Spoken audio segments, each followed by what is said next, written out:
নিজেদের তরিকা, নিজের আইডিওলজি, নবীর তরিকাকে রক্ষা করার জন্য আপনাদের মধ্যে একটা বোধোদয় তৈরি হয়েছে। আগামী দিনে তারেক রহমানের নেতৃত্বে এই এলাকায় যদি ফরাউসের আজাদ এখানে সংসদ নির্বাচিত হয়, তাহলে আপনারা আপনাদের তরিকা, পীর, মাজার সবকিছু সমন্বয় রাখতে পারবেন। এখন বিএনপি সরকার ক্ষমতায়, আমি এই এলাকার এমপি এবং মন্ত্রী, কোন ভয় আছে? আর কারো ক্ষমতা আছে? আর কারো ক্ষমতা নাই।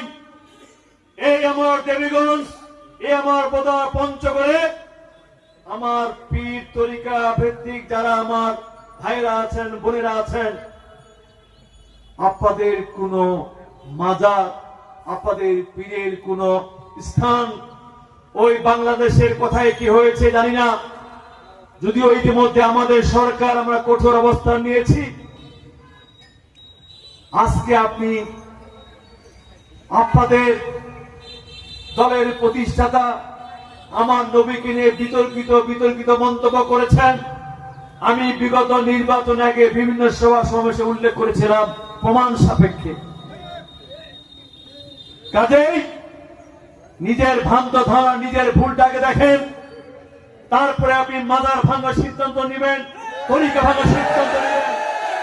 আজকে তাই বলতে চাই, একজন জাতীয়তাবাদের সৈনিক হিসাবে আপনারা যদি এইরকম কোন ক্ষীণ ষড়যন্ত্রে লিপ্ত হয়ে থাকেন, আমরা কিন্তু ঘরে বসে থাকবো না।